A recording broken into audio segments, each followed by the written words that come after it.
Hey,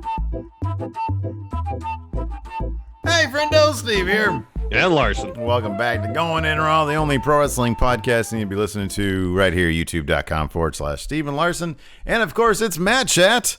And so, pandemic or no, we are getting these questions in from our awesome friendos over there on the Patreon at patreon.com/Steven Larson. Kick in $20. You can have your video question or your text question answered right here on Matt Chat directly by me and young boy Larson.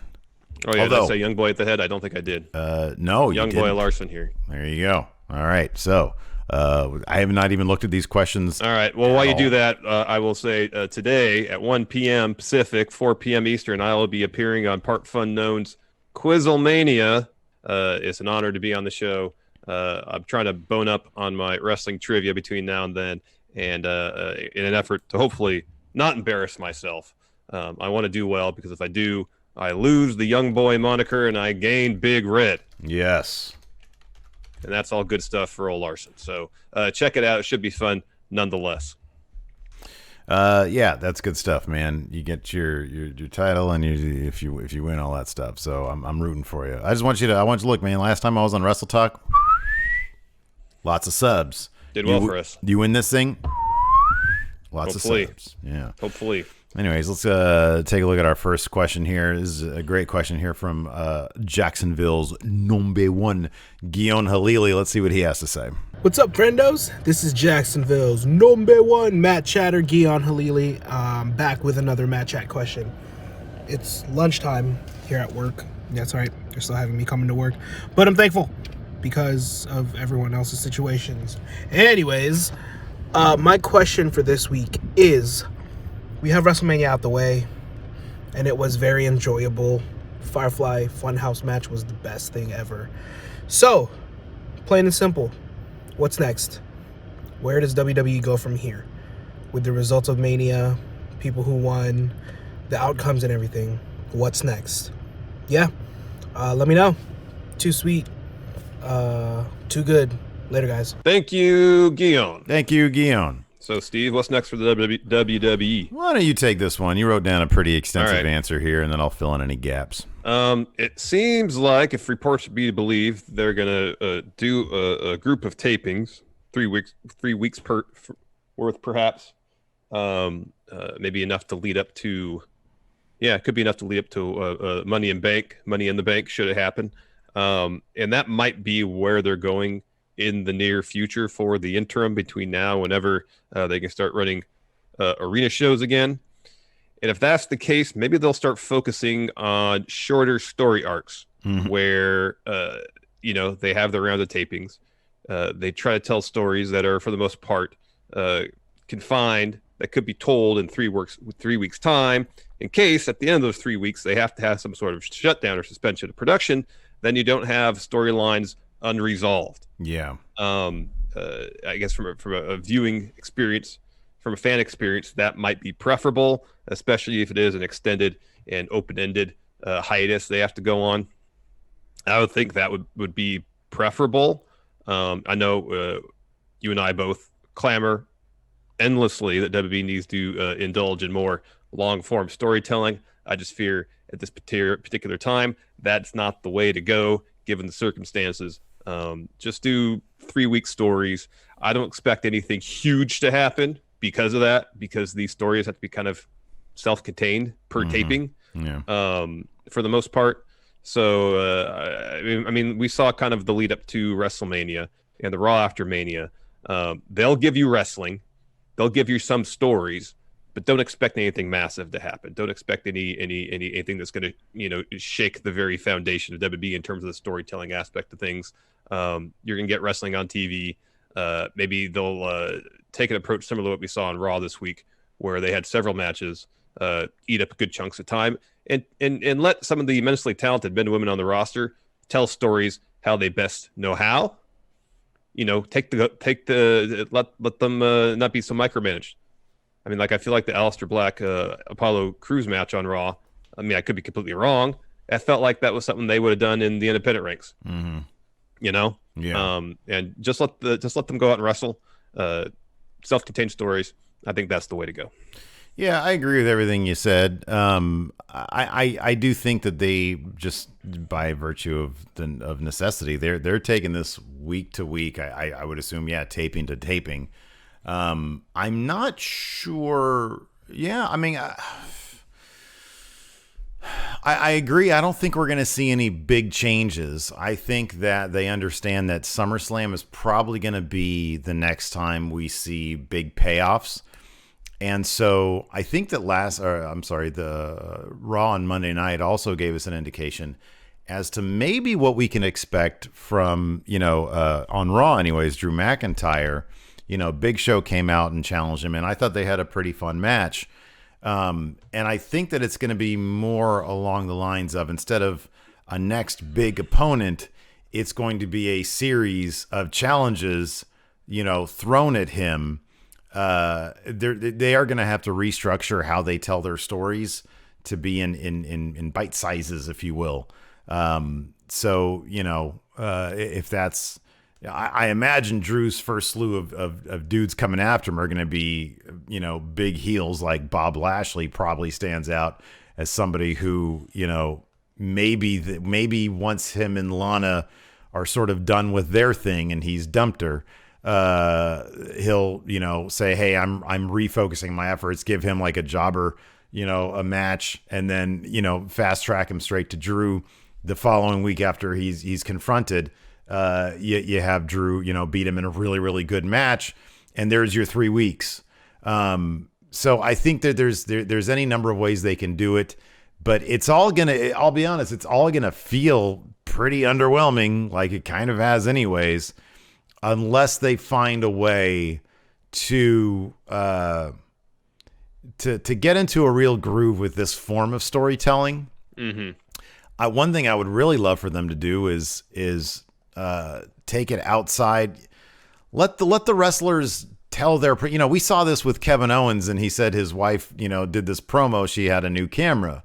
Let the wrestlers do more of that. I actually really like, one of my favorite things about ECW TV back in the day is that their promos, they just used to, they would grab a camera, they'd do it, like very guerrilla style, very docu style. And I think that works. Like, if you can actually add some energy to the show by lending it a sense of urgency, by doing very sort of impromptu promos, not necessarily, hey, I'm going to do it on my iPhone, because those can come off as kind of casual, but like, just grab somebody and have them put a camera on, like a cell phone camera on you, and get a sense of urgency. They did a pretty good job with their promos building up to Mania, because they kept them really tight, Yeah. And it allowed the wrestlers to really come into your living room if you're watching it on your screen in your living room.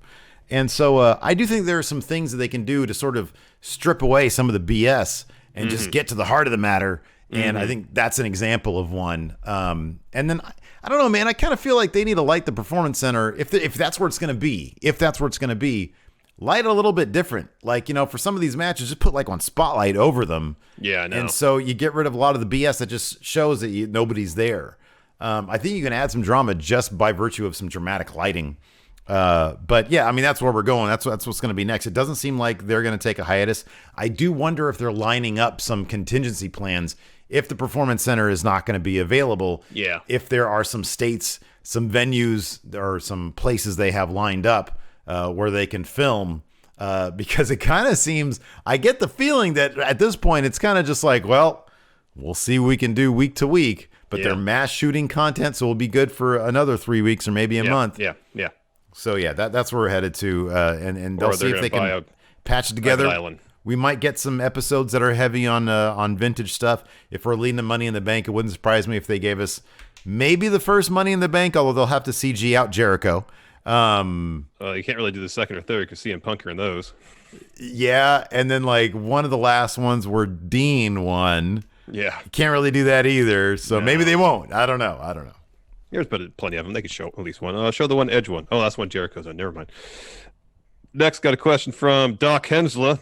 Hey, Stephen Larson, it's your favorite doctor, Doc Hensler here with my Matt Chat question for the week. So as you can tell, I am bearing for the apocalypse, aka the coronavirus. That's why I'm decked head to toe. But my question for the week is, After watching that John Cena Bray Wyatt match, that absolutely brought a tear to my eye with how amazing it was. Who should Bray Wyatt's next opponent be? It's kind of awesome if they could do something very similar with him and The Undertaker. That's probably my one dream match scenario, but I want to hear what y'all's is. Thanks. Bye. Thank you, Doc Hensley. I hope you're being safe out there. Yeah, absolutely.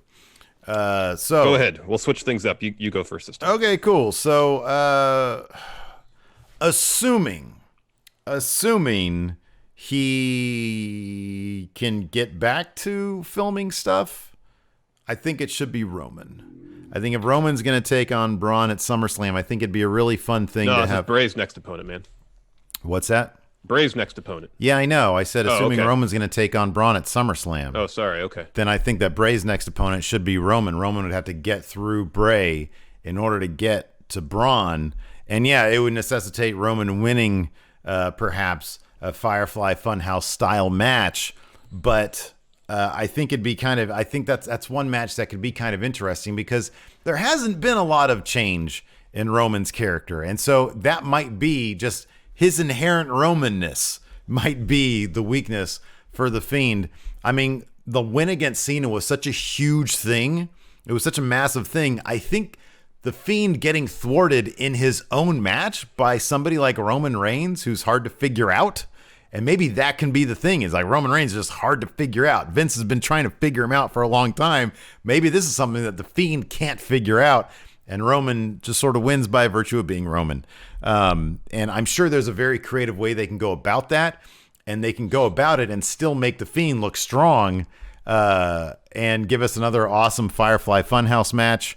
I know those probably work better for, wrestlers who have been around for a long, long while. And they have a lot of backstory that you can mine. That being said, I think Roman's journey over the last 5 years has been a really interesting one. And I think that Bray could get a lot out of that to prepare him to take that title off of Braun. And then once that happens, maybe Bray can come back around, Survivor Series or maybe even next year's WrestleMania if they keep The Fiend doing this interesting stuff. I'd have Braun be Bray's next opponent at SummerSlam time. They correct the mistake they made at was it Super Showdown? Crown Jewel, which one was it? Super Showdown. Put that belt back on Bray, and then from SummerSlam to Mania, you can start building up to Roman versus Bray. And everything you said about the Firefly Funhouse match, if that's the route they go at Mania next year, is right. It'd be interesting to see what kind of angle they take with Roman. There's a lot to get into, maybe not with him in terms of his character, because ever since the Shield broke up, he's been more or less the same. But one thing Bray could at least attempt to get into is how Roman's been utilized, the crowd reaction to him, all that kind of stuff. That's stuff that's really good to mine. Of course, Braun and Bray, they have their own history. There's a lot of good stuff they could probably do there. And it'd be a shame if they didn't explore that at some point between now and next year's WrestleMania. Yeah, I agree with that too. That's why it would be a shame if we don't get Bray versus Braun at some point. Next, debuting Matt Chatter, Tez. Let's see what Tez has to say. Welcome to Matt Chat, Tez. Hey, what's up, Stephen Larson? It's your boy Tez here. Now, we all love heels. Good bad guy makes a good story. Now, the best type of heat, though, is that legitimate heat.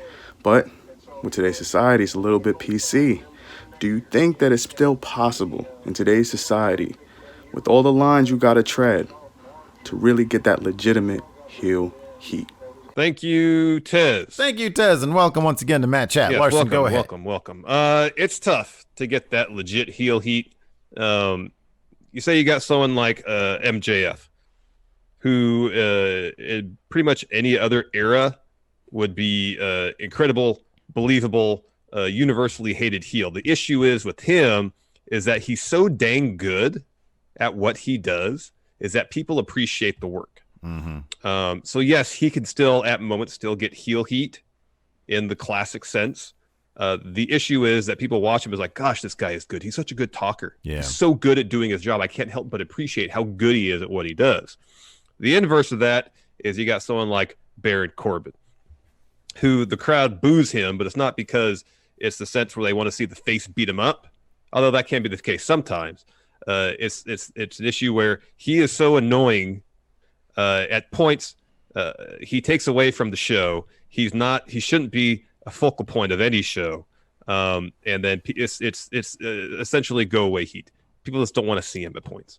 I don't think you can necessarily say he's solely to blame for the ratings woes when he was commissioner or whatever. There was a lot bad going on Raw, even though they publicly pinned the blame on him. That being said, they didn't seemingly take that as any sort of notice that maybe people didn't want to see Baron Corbin on their TVs a lot, because throughout this year, he's been on our TVs a lot. And yes, Baron can get legit heel heat, but just as much, I feel like it's the go away brand as well. So it's a tricky situation these days for true, legit heels to excel at their job, just because there's so many, things they have to transverse to stay kind of true to what a classic legit heel really is. I think that I don't disagree with anything you said. I do think that there is I think it's totally possible, and I don't think it's even that difficult necessarily.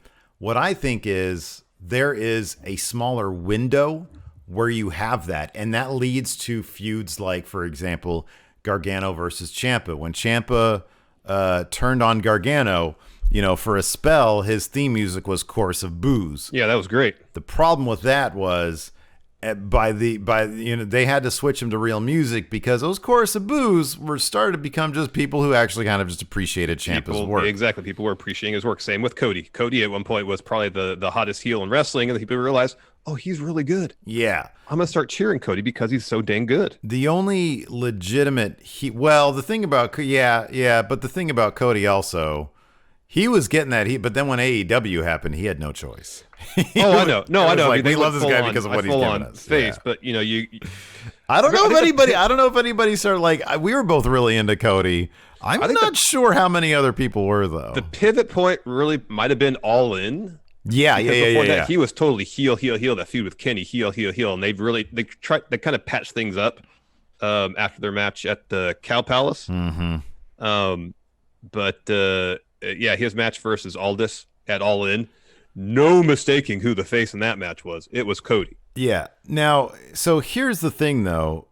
I do think that you need, and just like you need something. So I'll put it this way: I don't think that you can generate a really great heel sort of in a vacuum. So, like, for example, you can't have a guy come in and just start beating up random generic baby faces and expect that to get like real heel heat. You know what I mean? No. Yeah. You need a heel to threaten something that is near and dear to the hearts of the fans.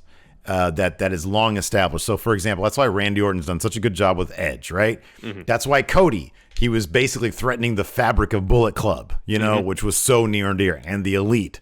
Brock Lesnar basically threatens the fabric of what we want as WWE fans. Yeah. Mustafa Ali is about to get the Money in the Bank, and who comes in? The part-timer, Yep. And so it is totally possible. It's just you have to work at it a little bit. You have to be creative with it, and WWE sometimes has a hard time being creative with things. So yeah, and I think there's a smaller window, because even with Brock, it's like, man, you start kind of appreciate, like this year especially.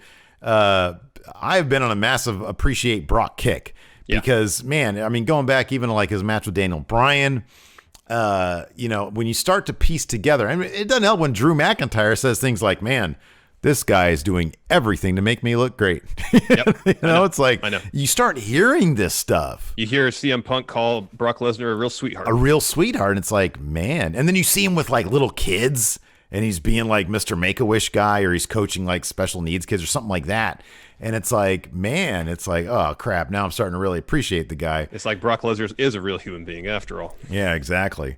So yeah, I think it's totally possible, but I do think that it's way more difficult now than it ever was in the past, when half the people thought this stuff was real. Yeah.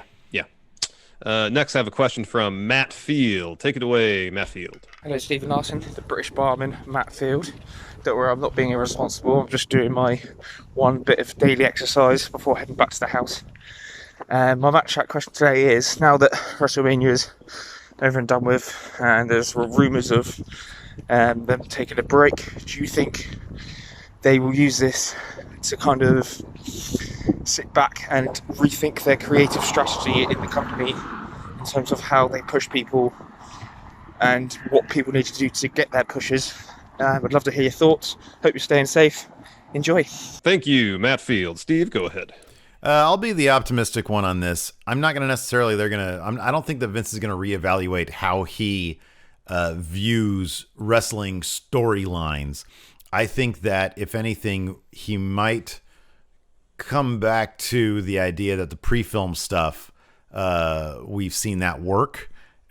We've seen it basically been, universally praised, be it Firefly Funhouse or the Boneyard match. Both of them were wildly successful. And so we might see Vince open up his lens a little bit in terms of how he views pro wrestling. That being said, what he thinks of as a star, what he thinks of as what people want to see in their pro wrestling, how stories should be told, and more, the biggest thing is his whims, which can kill a story in a heartbeat. I don't think that will ever change with Vince McMahon, regardless of what happens. Yeah, that's why ultimately I'll say no. He might reconsider some smaller aspects of his overall creative approach, but at the end of the day, it's all based on his whims. Paul Heyman could come to him with a brilliant idea, and if there's something in there he doesn't like, even Paul Heyman's idea, he'll shoot down. Especially if Paul Heyman tries to pitch it to him while he's eating. I'll look at it on the plane. Yeah. I mean, they might look at some of the aspects of what's worked in these performance center shows, approach to promos, realize that maybe their performers as a whole play too much to the crowd, sometimes at the expense of the story they're trying to tell. Maybe they'll learn some of that stuff. But at the end of the day, Vince is just so seemingly dead set on what his vision of pro wrestling is and needs to be that I don't really see WWE making any wholesale changes to really how they approach their creative at all. Plus, he would see this as a bump in the road as opposed to a learning opportunity. Yeah, exactly. Yeah. And also, like, he'd say, okay, maybe we could do this. And the first time a change in approach fails, mm-hmm. Oh, well, obviously this doesn't work. Mm-hmm. Back to the old way of doing things. Yep. Next up, we've got a question from the Philly Flexer. Hey guys, your boy Philly Flexer here. Match chat question this week. I want to talk about Charlotte Flair and her title win. Of course, dominant win over Rhea. They did kind of bury her a little bit after on the interview after Raw. But my question to y'all is, who should honestly be built up to take the title off of Charlotte outside of Rhea Ripley or whatnot? Because we all know that she could probably just come back around on that one, but I don't really see anybody in NXT right now who I would want to see built up to be Charlotte. EO, Candice, Shotzi Blackheart, maybe? I don't know. It's just it's too wide open up for field. So I want to hear you guys' opinion on it and whatnot. Who else besides Rhea could be built up to be Charlotte? Too sweet, too good, me brothers. Thank you, Philly Flexer. Thank you, Philly Flexer. I mean, first of all, I think it's gonna be Rhea. It's going to be Rhea. I feel like the story now is they kind of set up with those vignettes when they had Rhea in the empty stadium, and she was already starting to be a bit overwhelmed by it. The story is at first Rhea's overwhelmed by the magnitude, the scope. Granted, they had to eventually do it at the Performance Center where there's not that scope, but it's still WrestleMania. Mm-hmm. She's on the largest stage under the brightest lights, and maybe for the first time, she doesn't know exactly how to handle it. That's kind of how I interpret it, even though she comported herself wonderfully in the match. It wasn't like she was obviously overwhelmed against Charlotte. However, Charlotte is battle tested on the largest stage possible and has been for many years. So what I expect to happen, now that Charlotte's won, come around to SummerSlam or the next takeover after that, we get a rematch between Rhea and Charlotte. Rhea then beats Charlotte. That being said, if it's not Rhea, they seem very high on Tegan Nox. She was supposed to win the second Mae Young Classic before she injured her knee. By the time Charlotte may be ready to drop the NXT title, I would assume Tegan and Dakota Kai would be over with their feud. And hopefully, if that's booked well, Tegan will come out of that with a ton of momentum. And I could see that being a matchup where they would look at it and say, all right, Tegan Nox, we think you're ready. We got high hopes for you. You could be the one to take that NXT title off Charlotte. It should be Io Shirai. It should be her. it will be Rhea Ripley for the reasons, everything you just said. And in fact, I think it probably should be Rhea Ripley on top of that. I think that what you said is absolutely correct. You know, she got to basically the Brock Lesnar of the women's division in Charlotte. Charlotte is a beast. Charlotte is the queen. She's the, 103-time women's champion. She retired she's the standard bearer for women's wrestling in WWE. Yeah, she absolutely is. And by the way, she's earned that title. And so, yeah, it actually made all the sense in the world for Charlotte to beat Rhea. I just did not figure that they would actually do a title switch and have Charlotte appear on NXT more than the cup of coffee she had during this build-up. So that's why I was surprised with that. That being said, I kind of like the story because at this point, there is nobody else that would be, that even has a shot. I mean, there isn't. Like, you look at the ladder match that's going to air tomorrow, they're all amazing participants. Nobody has been built up even close to the level of Rhea Ripley. And right now it's just Rhea and Charlotte. And I think that they're going to tell a story. And I really do hope that the plan was set in motion for Charlotte to win the title with a plan in place that's going to get Rhea, because Rhea did not have a good showing at WrestleMania. Like, she came out really strong, but then Charlotte pretty quickly overwhelmed her and then made her tap out. She made her give up. Yep. Like, Charlotte ate the riptide within the first couple minutes and then got up from it. Mm-hmm. So Rhea does have to go back, reevaluate everything, and come back even stronger. And then I think you're making somebody who's even stronger at that point. In the meantime, they've got all that talent, but they're at the B level when it's compared to Charlotte and Rhea.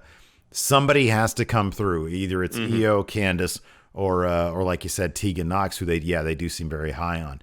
Mm-hmm. But I think there's a really, really great story that can be told here with Rhea Ripley. She has so far has seemed really adept at reinventing herself a couple times now, and I look forward to seeing what the next reinvention is, where she can finally beat Charlotte. That should be a hell of a match.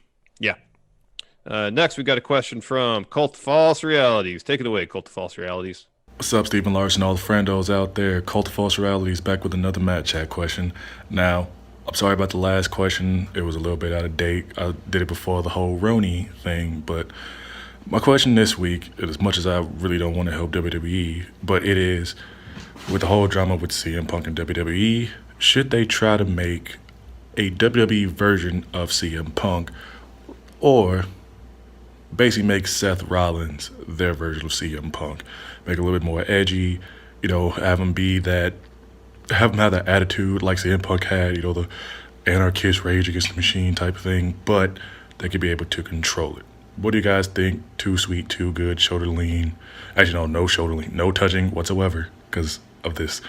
Thanks, guys. Thank you, Cult of False Realities. Thank you, Cult of False Realities. So it's kind of funny. There's been two names mentioned that that I've seen in sort of like, and this is going back a ways, in the wake of CM Punk leaving and a little bit after that. There are two names that I've sort of seen in two different publications or two different articles that said, hey, this person could be the successor to CM Punk. And one of them was, in fact, Seth Rollins, because there were some parallels there. His time on the Independents, especially because Tyler Black was a Ring of Honor guy and stuff. Seth Rollins was one of them, and Aleister Black was the other one. And I don't know if it was because he had a lot of tattoos or he had the cool factor or whatever you want. And I saw you could definitely see some parallels between the two. But I think Seth is doing such a good job at just being Seth Rollins. I don't think that he really works as guy who tells it like it is. Seth actually works, but if you see most successfully as a character, Seth works best as kind of this delusion. He's got delusional arrogance. He thinks so highly of himself. He does not work as a face. He doesn't really know how to do that. And yeah, no, I mean, he works so much better as a guy. I just think that Seth Rollins can so much more easily jump into the character of Seth Rollins than he can just be like, straight shooting guy. I don't think a lot of people like what he has to say, a straight shooting guy, because if there's one thing that CM Punk wasn't, it was company guy. Yeah, that's the problem. That Seth is very much company guy, and that's the thing. As company Seth guy. really does bow before the doctrine of the WWE, Yes. and CM Punk never did. Now, he did plenty of business with the WWE, but he was never afraid to say what was on his mind about the WWE. And I always thought that came from a place of, hey, he wants to make this place better, but he's just going about it in like a real, dickish way, in his own way. But yeah, no, Seth is a very much a fan of the WWE and a fan of Vince McMahon, and I think that's sort of the major roadblock there. Yeah, I mean, at this juncture too, Seth is too established as Seth Rollins to, let's say, he couldn't be reinvented, or he can't reinvent himself. But to pitch the character to Vince, I want to be the second coming of CM Punk. Mm-mm.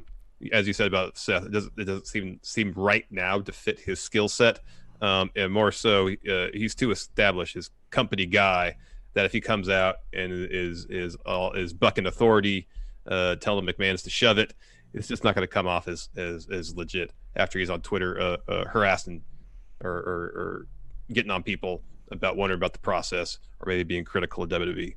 It's not going to work. It's just not going to work. Yeah. Next, got a question from Rich. Friendos, Rich the Smash Bro here on day 484 of quarantine and absolutely nothing to do. So you guys are wrestlers. Who would you guys want to wrestle in a singles match? Who would you guys compete with in a in a triple threat match? And then who would you guys face as a tag team, being the greatest tag team of all time, the Shit Twins? Lame question, but whatever. Got to keep the activity going. Keep going, friendos. We love what you do. Keep it up. Thank you, Rich. Thank you, Rich. All right, so we're wrestlers. We got to have matches. If I want to be in a one-on-one match against anybody, it's got to be against somebody that's going to make me look great. Okay. And so it's got to be someone I can step in the ring with who is going to elevate my basically non-existent game as a pro wrestler. Mm-hmm. No one does that better than Kazuchika Okada. Yes. He's one of those guys. You step in the ring with him, he makes everybody better. Mm-hmm. So I want to have a match against Okada because he'll make me look great. Okay. If I was being a triple threat match, I still want Okada in there because he's still that good. But the other participant would be you. Oh, crap. Steve versus Larson versus Okada. Okay. All right. Now, if we're Shit Twins and tag teaming, there's only one team we need to take on. Okay. If we want to earn the huge dollars. Okay.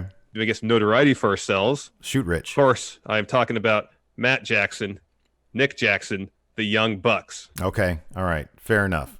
I'm going to deviate a little bit. I honestly think that if I were to become a pro wrestler, I would find my niche as American Yano. So if I were to have a singles match, it would be against Yano or maybe even Colt Cabana. I'd want a comedy wrestler, or if I got signed to WWE, Otis. I think that I could have a lot of fun having a match with Otis. As far as a tag team, a triple threat match, I would insert myself. Yano and Colt Cabana had a really fun comedy match, I think, during the G1 or something. Wait, was that right? Was it during the G1? Was Colt Cabana in the G1? No. They did have a comedy match. It was I think it was a G1. Okay, all right. Well, regardless, whatever. They had a comedy match and it was fun. So I'm going to say it'd be with Yano and Colt Cabana. And then the tag team. See, I'm going to go with a different AEW tag team, the current champions, Kenny Omega himself, a really great comedy wrestler, and Hangman Page, whose current gimmick of alcoholic, I think could lend itself to some really fun comedy spots. Yeah. So I'm going to go with the current AEW tag champs. Good answers. Good answers all. We got a trio of text questions. First from Tim Morris. Who should Braun's first real feud for the Universal title be? Bray and Roman could be reign-defining feuds for Braun, but both seem too early. Personally, Tim would like to see Nakamura, as long as it was NXT Shinsuke and not main roster Shinsuke. Ooh. So go ahead, Steve. Man, I don't know about Shinsuke, just because, I don't know. I guess, yeah, if they could somehow convince me that Shinsuke had a chance, I don't know. I don't know about that.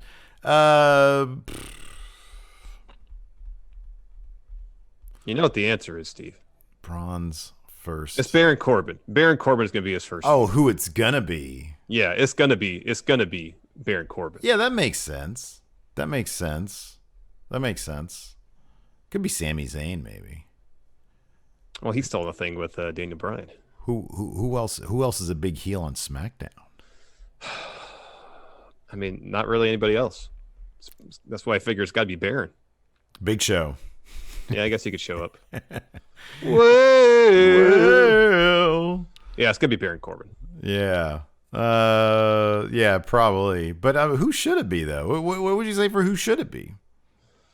Well, if the thing is they want to give Braun a bit of a reign and don't make him seem like obvious and complete transitional champion, then it should be Baron. Yeah, sure. But take Baron out of it. I mean, I want to see Braun versus Bray as soon as possible, because I think there could be some fun stuff there. Mm-hmm. So I'll say Bray, if not Baron. Yeah. Goldberg again. No, Goldberg's already used up all his dates for the year.